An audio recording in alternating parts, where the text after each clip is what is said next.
Um, you started your trajectory as a community organizer, advocating on behalf of people trying to make change. And then as you worked your way up from state senate to president, you've been on the receiving end of a lot of advocacy. Um, Talk to me about what effective advocacy looks like. Um, what maybe what some of the mistakes that advocates make that actually has made it harder for you to achieve the goals that you're trying to do that they're pushing for. Well, we have an expression in the United States, the squeaky wheel gets the oil. So it's certainly true that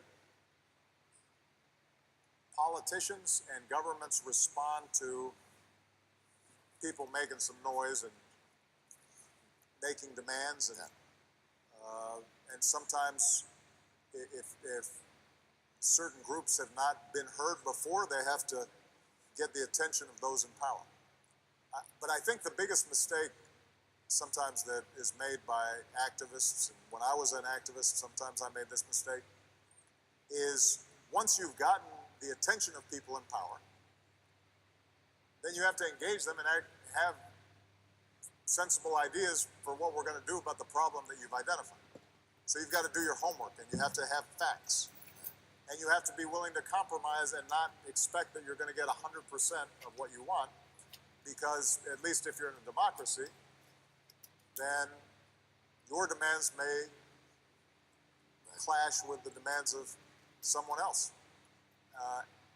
And so I think it's very important to be willing to put pressure on government and government officials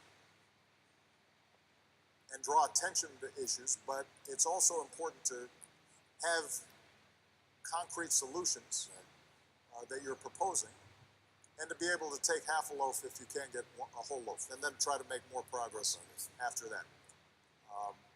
The second thing that I think is increasingly important is how to shape public opinion.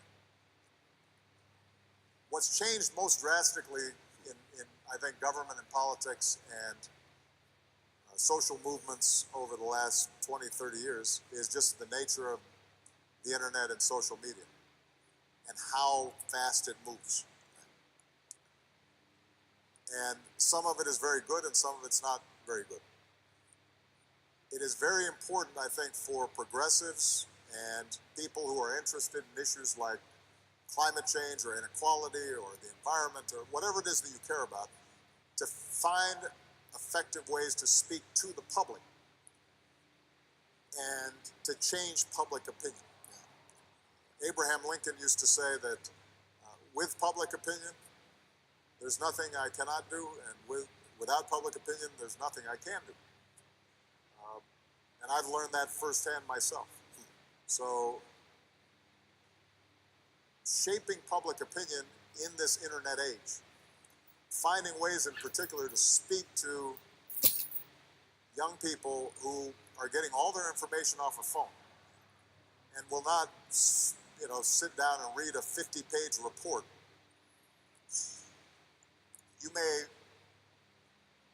have 2 minutes to get your message across, or 5 minutes, and they may be more interested in a video than they are in reading a text. And you being able to create a strong, truthful, powerful message that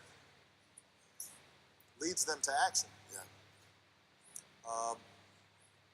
I think that's going to be something that I'm going to be spending a lot of time thinking about. It was important in my campaigns. I would not have gotten elected without harnessing the power of the internet back in 2008. But what we were doing back then, compared to what's happening now, it was like we were using the telegraph. It's like the Stone Age. It was like, we were beating a drum. But I think a lot of the keys to that is how you tell your story, right? I mean, a lot of times we try to advocate only facts and cerebrally, as opposed to emotions. But talking to people's hearts is really the way I've found to be most effective in getting people to change. I completely agree with it.